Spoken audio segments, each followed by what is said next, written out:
आज जवाब देना पड़ेगा। में बात आतंकिस्तान की, बात उस पाकिस्तान की जिसकी कायराना करतूत एक बार फिर से सामने आई। जम्मू कश्मीर के रियासी इलाके में आतंकियों ने श्रद्धालुओं को लेकर जा रही एक बस पर हमला कर दिया। 10 की मौत हो चुकी है। लगभग महीने भर पहले ही पहलगाम में एक टूरिस्ट बस पर आतंकी हमला हुआ था। इस बीच एक संगठन ने आतंकी हमले की जिम्मेदारी लेते हुए गैर कश्मीरियों के लिए चेतावनी भी दी। हालांकि कश्मीर में आतंकवाद की सक्रियता बढ़ने के बाद भी कैजुअलिटी घटी है। अगस्त 2019 में धारा 370 के हटने के बाद कश्मीर में आतंकी घटनाएं जो देखने को मिली, कुछ सिक्योरिटी इंडिकेटर ये इशारा करते हैं कि जैसे आतंकवादियों की नियुक्ति बढ़ी। लेकिन यहाँ एक पेच है, आतंकियों और ओवरग्राउंड वर्कर्स की गिरफ्तारियां भी बहुत तेजी के साथ हो रही है। काउंटर इंसर्जेंसी ऑपरेशन में अगस्त 2019 से लेकर जून 2023 के बीच लगभग 250 आतंकवादी और उनकी मदद करने वाले लोगों को पकड़ा गया। ये साल 2015 से धारा 370 हटने तक हुए अरेस्ट से 71 गुना ज्यादा रहा और अब उसी की बौखलाहट जो कि इन आतंकियों के बीच देखने को मिलती है और उसी बौखलाहट में इतने लोगों की आज मौत हो गई। लेकिन वहां पर स्थिति क्या कुछ है, जम्मू कश्मीर के उपराज्यपाल मनोज सिन्हा ने इसको लेकर के क्या जानकारी दी, सबसे पहले आपको ये सुनवाते हैं और उसके बाद चर्चा की शुरुआत। ज्वाइंट ऑपरेशन पुलिस, सीआरपीएफ और आर्मी ने लॉन्च किया हुआ। जो लोग भी इसके लिए जिम्मेदार हैं उनको निश्चित रूप से दंड मिले, इसका प्रयास हो रहा है। डीजीपी स्वयं अपनी टीम के साथ मौके पर हैं। सबसे पहली प्राथमिकता हमारी ये है कि जो घायल हैं उनको हर हाल में बचाया जाए। ये हम जानते हैं कि मौत का कोई मुआवजा नहीं होता है, फिर भी उनके परिजनों को एक सहायता के तौर पर 10 लाख रुपए जम्मू कश्मीर प्रशासन ने मजदूरों को और घायल लोगों को 50,000 रुपए देने का फैसला किया। तो आखिरकार पाकिस्तान का इलाज क्या है, कब सुधरेगा पाकिस्तान? चारों खाने चित होने के बाद आखिरकार बावजूद ऐसी घटनाओं को क्यों दिया जा रहा है अंजाम? इन तमाम सवालों का जवाब हम जानने की कोशिश करेंगे। खास मेहमान इस वक्त हमारे साथ मौजूद हैं, ब्रिगेडियर रिटायर्ड शारदेंदु बतौर डिफेंस एक्सपर्ट हमारे साथ मौजूद हैं। ब्रिगेडियर जय हिंद। और इसके अलावा हमें ज्वाइन किया है Vinod Datta, brigadier retired defence expert के तौर पर भी। जय हिंद आपको भी। और सबसे पहले मैं शुरुआत करना चाहूंगी शारदेंदु साहब आपसे ही। ऐसे वक्त में जब देश में एक उत्सव चल रहा हो, शपथ ग्रहण समारोह, हम नई सरकार बनते हुए देख रहे हो, उसी वक्त में ऐसी बड़ी घटना का होना किस ओर इशारा ये, और क्या ट्रेंड आपको अभी तक समझ में आया इस घटना को लेकर?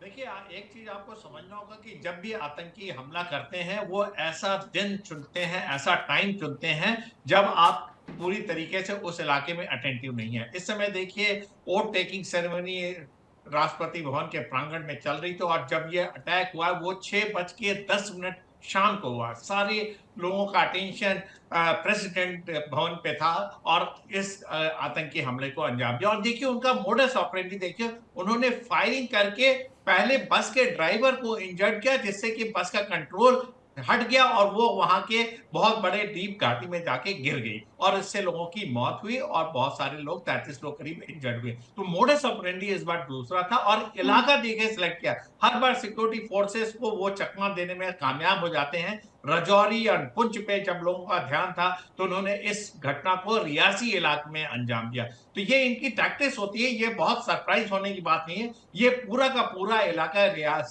रियासी से लेके पुंछ रजौरी का एरिया, ये जो माउंटेनस टेरेन है, जंगल है, ये आतंकवादियों को एक पनाह देने की बहुत सुरक्षित जगह हो जाती है। वो अटैक करके वहां छिप जाते हैं। लेकिन सिक्योरिटी फोर्सेस का जो मोडस ऑपरेंडी है, इस इलाके को पूरी तरीके से डोमिनेट करना, इस इलाके को ग्रेडिंग करके इसके छोटे छोटे इलाकों में वहां का सर्वेलेंस रखना, वहां इंटेलिजेंस गैदरिंग करना और टाइम टू टाइम ऑपरेशन चलाना, इस तरीके की चीजें होती रहती है। लिहाजा टेररिस्ट एक्टिविटी में बहुत ज्यादा गिरावट है इस इलाके में। और एक जब से देखिए वहां का कमांड चेंज हुआ है 16 कोर का, तो वहां भी एक तरीके से बदलाव है और काफी एग्रेसिव और प्रोएक्टिव तरीके से सिक्योरिटी फोर्सेस वहां ऑपरेट कर रही हैं। लेकिन ये टेररिस्ट एक्टिविटी खत्म नहीं होगी क्योंकि इनके आका बैठे हैं अक्रॉस द बॉर्डर। आपको उन सारे इलाकों को चाहे अपने सोर्सेज द्वारा या वहां के डबल एजेंट जो सोर्सेज होते हैं उनको कल्टिवेट करके उनके जो कैशेज हैं, उनकी जो ट्रेनिंग सेंटर है और जहां से आतंकवादी इन्फिल्ट्रेट करके हिंदुस्तान में आते हैं, उनको बर्बाद करने की जरूरत है। और साथ में आपका जो इंटेलिजेंस सिस्टम है, ग्रिडिंग सिस्टम है, इंफॉर्मेशन गैदरिंग है, जो लोकल पॉपुलेशन का सपोर्ट है, जिससे आपको इंफॉर्मेशन लेना है, उस पर आप एक्शन करिए। हालांकि मेरा मानना है कि जेएनके पुलिस और आर्मी बड़े क्लोज कोऑर्डिनेशन से काम कर रही है, लेकिन कहीं ना कहीं चूक हो जाती है इस तरीके की घटनाएं में। आपने आपका दो जो तीन अहम विलेजेस का पॉइंट जो बोला जो मैंने डोमिनेशन नोट किया है, है सर, हम आगे इस पर जरूर चर्चा करेंगे, लेकिन बहुत अहम है कि इंटेलिजेंस को और भी ज्यादा मजबूत किया जाए और इसमें लोकल लोगों की क्या भूमिका होगी उस पर भी आगे चर्चा होगी। लेकिन दत्ता साहब, मैं आपके पास आना चाहूंगी। पाकिस्तान ने हर बार मुंह की खाई है, उसको हर बार उसके किए की सजा मिली है, उसको हर बार करारा जवाब मिला है, लेकिन बावजूद इसके बार बार ऐसी घटनाओं का होना, क्या खींच आपको नजर आती है? देखिए, ये जो अटैक हुआ है रियासी पे बस पे, ये बिल्कुल, क्योंकि कल प्राइम मिनिस्टर साहब की स्वेरिंग इन सेरेमनी थी और ये एक बहुत इंपॉर्टेंट कॉर्नरस्टोन था भारत के इतिहास में, चाहे वो सियासी तौर पे हो या भारत का जिस तरह की ट्रेजेक्ट्री भारत गेन कर रहा है। तो इस तरह की तवक्को की जा रही थी कि कोई इस तरह की वारदात, ये जो तंजीमें हैं या दहशतगर्द हैं वो करेंगे, और उन्होंने क्योंकि इनिशिएटिव दहशतगर्दों के पास रहता है तो उन्होंने इस वारदात को अंजाम दिया है। लेकिन जैसा अभी सरदेंदु साहब ने भी बताया कि देखिए, सर्च ऑपरेशंस इंडियन आर्मी ने ऑलरेडी लॉन्च कर दिए गए हैं, और क्योंकि जो नॉर्दर्न आर्मी कमांडर हैं जनरल सुचेंद्रा, वो 16 कोर कमांडर भी रहे हैं, तो वो पूरे चप्पे चप्पे से वाकिफ है। और मुझे लगता है, आप देखिए, करीब 20 से 24 घंटे के अंदर आपको ये खबर मिलेगी कि जितने भी आतंकवादी इसमें लिप्त थे वो मारे गए हैं। इसमें टीआरएफ का जो हाथ है वो बताया जाता है। अगर आपको याद हो, क्योंकि टीआरएफ जब 2019 में 370 आर्टिकल को एब्रोगेट किया था, उसके बाद कुछ तंजीमों का नाम बदल के इन्होंने दी टेररिस्ट रेजिस्टेंस फ्रंट बनाया था, और 2020 से ये सक्रिय है वादी कश्मीर में। दूसरी चीज ये है, देखिए, आपको याद होगा कि 19 RR के जब ऑपरेशन हुए थे अनंतनाग में, जिसमें कर्नल मनप्रीत और कैप्टन दिनेश को शहादत मिली थी, तो वहां भी इसी टीआरएफ जो ऑर्गेनाइजेशन है उसने इन चीजों को अंजाम दिया था। और बुरहान वानी जो पोस्टर बॉय था इनका आतंकवादियों का, उसको भी 19 RR ने ही मार गिराया था। तो ये जो टीआरएफ है, इसका काडर जो रिक्रूटमेंट है वो तो काफी कम है, लेकिन हाँ, क्योंकि पाकिस्तान एक काइनेटिक ऑपरेशंस में हमारे साथ इन्वॉल्व नहीं हो सकता, क्योंकि उसकी जो माली हालत है, उसकी जो सामरिक हालत है, वो दोनों काफी खराब हैं। लेकिन हाँ, वो इंडिया को एंगेज रखेगा इस तरह की एक्टिविटीज से। लेकिन हमें चाहिए कि हमें जो उनके टेररिस्ट कैंप्स हैं, जो उनके इस तरह के मरकज हैं, उनको हम स्टैंड अलोन मोड में, या जो हमारे पास लॉन्ग रेंज आर्टिलरी वेपन्स हैं या प्रिसीशन एमिनेशन है, क्योंकि आजकल आपको बॉर्डर भी क्रॉस करने की जरूरत नहीं है, बिल्कुल प्रिसीशन एमिनेशन है, जहां अगर आप ये चाहते हैं कि साहब एक कार में अगर 4 टेररिस्ट बैठे हैं, अगर आपने पीछे की सीट पे 2 टेररिस्ट को मारना है, तो वो आजकल टेक्नोलॉजी भी उपलब्ध है। आपने देखा होगा जब जनरल कासिम सुलेमानी को ईरान में मार गिराया था। तो इस तरह की जो टेक्नोलॉजी है, और भारत को चाहिए कि हमें एक मस्कुलर नेशनलिज्म का इजहार करना चाहिए। सवाल ये होता है कि आपने जिक्र किया, देखा जाएगा कि आपने जिक्र किया द रेजिस्टेंट फ्रंट का, बहुत ज्यादा वक्त नहीं हुआ इसी गठन में, लेकिन बावजूद अगर बड़े मामलों में इसकी भूमिका आती है और अगर इसकी पैठ गहरी हो रही है, तो ये कितना चैलेंजिंग है, कितना चुनौतीपूर्ण है? देखिए, जिस तरह से ये तंजीमें, आप देखिए, जो कार्डर रिक्रूटमेंट है वादी कश्मीर में, काफी उसकी कमर तोड़ दी गई है। जो एनआईए ने जिस तरह से शिकंजा कसा है, कोई जो फंडिंग थी, क्योंकि देखिए, न तो पाकिस्तान में पैसा है, और वो कहते हैं ना कि उनके पास खुद पैसा नहीं है, तो वो जो इस तरह की तंजीमें हैं उनको क्या पैसा देंगे। और इस तरह की जो तंजीमें हैं ये पनपती हैं केवल पैसे पे। आप देखिए, आज वादी कश्मीर में कोई स्टोन पेल्टिंग नहीं हो रही, क्योंकि वहां कोई पैसा ही नहीं आ रहा है। और इस तरह की जो ऑर्गेनाइजेशन है, आप ये देखिए, जैसे जैश का जो सेंटर था मरकज सुभान अल्लाह, जहां 600 कार्डर की ट्रेनिंग हुआ करती थी, आज वहां बिल्कुल वो कहते हैं उल्लू बोल रहे हैं वहां। तो ये तंजीमें जो हैं, क्योंकि इनको फंडिंग नहीं मिल रही है, एफएटीएफ ने भी शिकंजा कसा हुआ है पाकिस्तान में, तो इन सब चीजों को देखते हुए उनके पास एक बड़ा सॉफ्ट ऑप्शन रह जाता है कि कोई सनसनीखेज जिस तरह की वारदात वो करें। अगर आप देखें कि कश्मीर वैली में से जो टेररिज्म का जो फोकस है, वो अगर आप देखें रियासी, पुंछ और इस एरिया में ज्यादा फैलता हुआ जा रहा है। और आज जो इंडियन आर्मी के एक वक्ता ने बताया भी था कि इस तरह का जो हमारा सिक्योरिटी ग्रिड है उसको और सघन किया जाएगा। और आप देखिए आज से करीब 5 या 6 साल पहले जो हिल काका का ऑपरेशन हुआ था, वो एक बहुत ही टेक्स्ट बुक ऑपरेशन था जो इंडियन आर्मी ने किया था और पूरे एरिया को डीसैनिटाइज किया। शारदेंदु साहब, मैं आपसे समझना चाहूंगी आपके अनुभवों के आधार पर, और ज़रूर आप हमारे दर्शकों को ये बताएं कि वो जो पूरा इलाका है ज्योग्राफिकली, अगर हम इसको समझना चाहें तो कितना आसान है वहां पर ऐसी बड़ी घटना को अंजाम देना, क्योंकि यहाँ पर सिविलियंस को निशाना बनाया गया। और सबसे बड़ी बात ये कि क्या अभी कोई इंटेल फेलियर भी आपको नजर आ रहा है? देखिए, ये जो घटना हुई, ये बहुत जिस तरीके से उन्होंने काम किया है, एक मैसिव ऑपरेशन नहीं है। मेरा मानना है कि इसमें एक छोटी सी टुकड़ी जिनकी संख्या 2 से 3 टेररिस्ट थे, एक ऑटोमेटिक वेपन के साथ आए और उन्होंने एक सुनियोजित तरीके से इस पे हमला किया।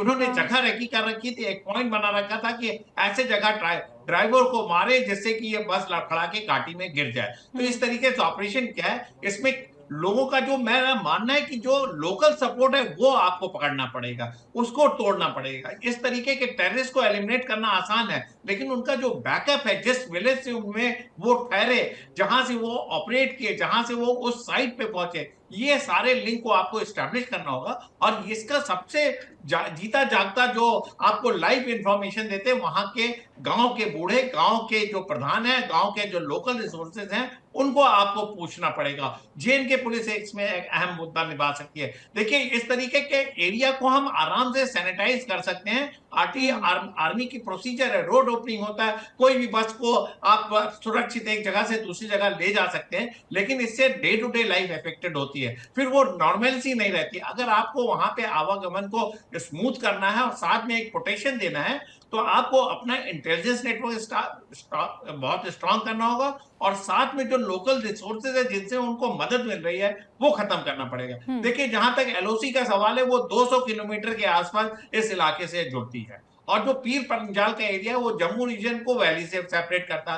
तो इन सारे इलाकों को डोमिनेशन करने के लिए हमारे पास जो ट्रुप्स की डेंसिटी वो बहुत है, लेकिन इस तरीके के छोटी टुकड़ी जो 1 या 2 में ऑपरेट करते हैं, एक स्मॉल आर्म या ऑटोमेटिक वेपन से फायर करते हैं, तो उसके लिए आपको एक बहुत ही सुदृढ़ इंफॉर्मेशन सिस्टम चाहिए, एक्शनेबल। कोई भी इंटेलिजेंस आपका वहां पे वेस्ट ना हो, और इसके लिए मेरा ख्याल है आप बेहतर तरीके से बता पाएंगे कि जो ग्राउंड वर्कर्स हैं, ऐसे संगठनों के जो स्लीपर सेल्स के तौर पर भी जिनको जाना जाता है, उनको आइडेंटिफाई करना भी बहुत जरूरी होगा।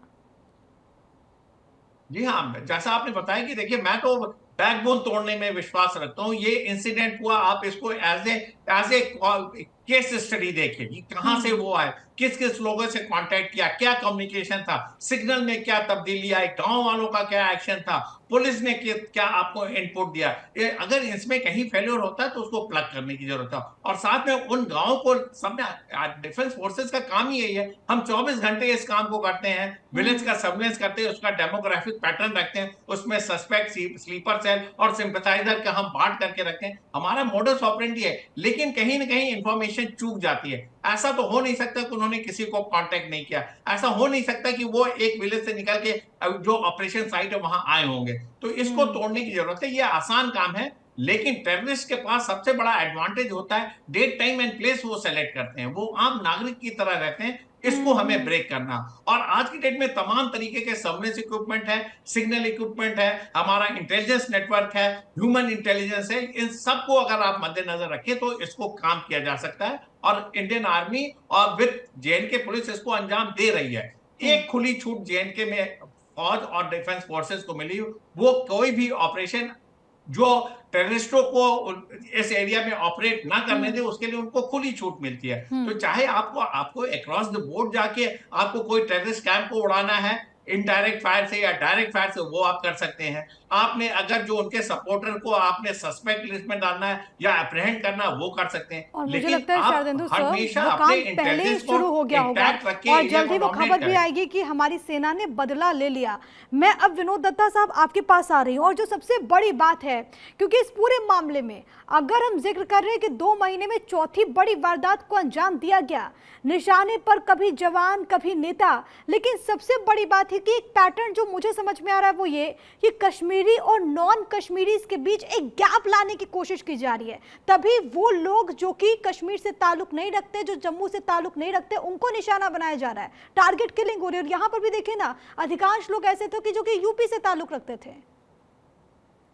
देखिए, जब से ये जम्मू एंड कश्मीर का बाइफरकेशन हुआ है, तो आप ये देखिए जो डीलिमिटेशन भी कराया गया था, तो पहले इस तरह की एक वोट बैंक दिया गया था कि जीते कोई सरकार केवल जो वादी कश्मीर में पार्टियां होती थी उन्हीं की बनती थी।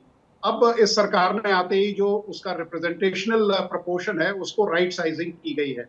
तो अब जो दहशतगर्द हैं वो ये चाहते, वो ये उनका ये सोचना है, और उनका सोचना किसी हद तक ठीक भी है, कि जम्मू रीजन को अगर हम चाहे वो जम्मू हो, पुंछ हो, रियासी हो, या और इस तरह के जो एरियाज हैं उनको अगर हम डिस्टेबलाइज करेंगे, अगर वहां आतंकवाद फैलाएंगे, तो वहां के लोगों में दहशतगर्दी की जो चीजें हैं वो काफी दिखाई देगी, और वहां से लोग पलायन करना शुरू करेंगे। लेकिन उन्हें मालूम नहीं है कि भारत ने ऑलरेडी अपनी जो सिक्योरिटी ग्रिड है उसको इतना इफेक्टिव और सघन कर दिया गया है कि ये इनके लिए ऑपरेशंस को अंजाम देना बिल्कुल नामुमकिन है। दूसरी चीज ये है, क्योंकि अब इनका जो इन्फिल्ट्रेशन के जो रूट्स हैं जो कश्मीर वैली में थे उनको सबको प्लग किया हुआ है। यहाँ फिर भी अभी कुछ ऐसे एरियाज हैं जहां से वो इन्फिल्ट्रेट कर जाते हैं, हालांकि उन पे भी काफी नजर रखी गई है, क्योंकि 3 लेयर्ड टीयर सिस्टम है वहां। और जैसा ब्रिगेडियर साहब ने भी बताया कि भाई जो स्लीपर सेल्स हैं उन पे भी नजर रखी जा रही है। और आज इस तरह के हमारे पास सिग्नल इक्विपमेंट है, या इस तरह का हमारे पास सर्विलेंस स्पेक्ट्रम है कि हम जो भी इस तरह का मूवमेंट होता है या इस तरह की कोई सिग्नल ट्रैफिक देखा जाता है तो इनको नैप किया जा सकता है। एक अहम पहलू दत्ता साहब इसको लेकर के ये भी सामने आता है कि आर्टिकल 370 जब से हटा है और जब से अमन चैन की तस्वीरें सामने आने लगी है, तब से जो खींच है, तब से जो बौखलाहट है वो कुछ ज्यादा नजर आती है। और यही कारण है कि घाटी में, यही कारण है कि जम्मू में एक अस्थिरता पैदा करने की कोशिश भी की जा रही है इन संगठनों की तरफ से। बिल्कुल, आप देखिए आर्टिकल 370 को देखें, उसके जो रिपल इफेक्ट हैं या उसका जो इफेक्ट है वो खाली भारतीय कश्मीर में नहीं देखा जा रहा। आप देखिए पीओके में जिस तरह की आवाजें उठ रही हैं, पीओके के लोग चाहते हैं कि साहब हमें भारत के साथ या हिंदुस्तान के साथ मिला दिया जाए। वहां जिस तरह से पाकिस्तान आर्मी की को बीटिंग मिल रही है, जिस तरह से वहां लोगों का दोहन हो रहा है, और वो ये कह रहे हैं कि साहब बॉर्डर की तरफ हमें जाने दीजिए, हम बॉर्डर की जो फेंसिंग है उसको तोड़ के भारत में मिलना चाहते हैं। तो वो दिन दूर नहीं है। हमारी सरकार ने भी, आप देखिए अमित शाह साहब का जो स्टेटमेंट था जिसमें कहा गया था कि साहब हम पीओके को लेके रहेंगे। तो ये सब चीजें देखते हुए, क्योंकि वहां की जो आवाम है वो काफी परेशान है, क्योंकि आप देखिए जिस तरह की हुकूमत पाकिस्तान में है, क्योंकि वहां जो कुछ भी है, अगर हम ये कहें कि साहब पाकिस्तान एशिया का सोमालिया है तो कोई गलत कहना नहीं होगा, क्योंकि लोगों के लिए वहां खाने के लिए कुछ नहीं है। क्योंकि वहां जो सबसे ज्यादा बेनिफिट उठा रहा है वो है पाकिस्तान की सेना, और वही जो पाकिस्तान में ट्रॉयका है उसका एक हिस्सा है। और जब तक सेना का वर्चस्व रहेगा, हालांकि सेना के वर्चस्व की जो बुनियाद है उसको हिला दिया गया है। 9 मई को आपने देखा होगा लाहौर के कोर कमांडर के घर पे जिस तरह से अटैक किया था, और इमरान खान साहब के जो समर्थक थे उन्होंने जिस तरह से स्टॉर्म किया था, जो जनरल हेडक्वार्टर्स है पाकिस्तान आर्मी का, उस पर अटैक किया था, जो आज तक अनप्रेसिडेंटेड है, कभी नहीं रहा है। तो आप ये देखिए टीटीके के जितने आतंकवादी हैं उन्होंने सारी बंदूकें पाकिस्तान सेना के खिलाफ खोल दी हैं। तो ये सब जो चेंजेस देखे जा रहे हैं और बहरान जो पाकिस्तान में देखा जा रहा है, ये वहां की जो खाना जंगी है, आपने देखा जो 9 मई में खाना जंगी हुई थी, जो सिविल वॉर हुआ था पाकिस्तान में, वो पूरे विश्व ने देखा उसको। तो पाकिस्तान की जो बुनियादी सियासत की बुनियाद है वो हिली हुई है, और वो लोग भी चाहते हैं कि साहब खासकर पीओके के लोग हमें भारत के साथ मिलाया जाए। बलूचिस्तान आप देखिए, तो वो दिन दूर नहीं है जब पाकिस्तान का बाल्कनाइजेशन होगा, और भारत की तो हमेशा ये पॉलिसी है कि भाई हमारा तो हमने तो वसुधैव कुटुंबकम को फॉलो और किया ये है, तो बात हम तो तो हमेशा यही स्पष्ट कहते कर हैं कि दी साहब गई है लेबर कि पीओके हमारा हिस्सा था, है और रहेगा।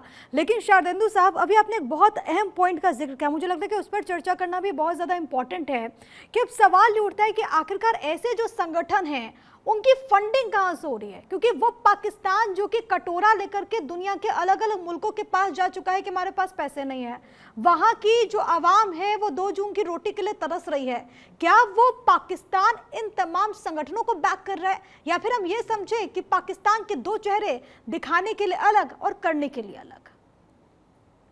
देखिए, आज के दौर में पाकिस्तान तो एक बहुत डिफिकल्ट फेज से गुजर रहा है, और मेरा मानना है चाहे बलूचिस्तान हो, चाहे खैबर पख्तूनख्वा हो, चाहे पीओके का इलाका हो, वहां पे टेररिज्म एक अलग लेवल का ले जा चुका है। और जो बाल्कनाइजेशन की बात हो रही पाकिस्तान की, अगर स्ट्रांग पोजीशन उनको मिले तो पाकिस्तान के टुकड़े होने में ज्यादा समय नहीं लगेगा। इकोनॉमिकली वो डाउन है, पॉलिटिकली स्टेबल है नहीं। हमेशा आप बेगिंग बॉल के साथ मिडिल ईस्ट कंट्री या चाइना के पास जाते हैं, और आपकी सेना भी में भी देखिए वो कॉम्पिटेंस नहीं है कि वो सारी चीजों को संभाल ले। उस सबसे ज्यादा जो सेना अपने आप को डैमेज महसूस करती है वो इमरान खान के समय महसूस करती है, क्योंकि कोर कमांडर का घर को रेड से लेके तमाम तरीके से जिस तरीके से सेना में डिसक्रेडिट आया है, एक उनका कॉन्फिडेंस टूटा हुआ है। तो पाकिस्तान एक बड़े डिफिकल्ट दौर से गुजर रहा है, लेकिन हम वहां पे आईएसआई और पाकिस्तान आर्मी ने पाकिस्तान के एडमिनिस्ट्रेशन में बहुत अहम भूमिका निभाई है। उनके फंडिंग, उनके एक्शन, उनके कार्यकलापों में कोई तब्दीली नहीं आई है, और जिस तरीके से वो टेररिस्ट को फंड करते हैं, आर्म करते हैं, हथियार देते हैं,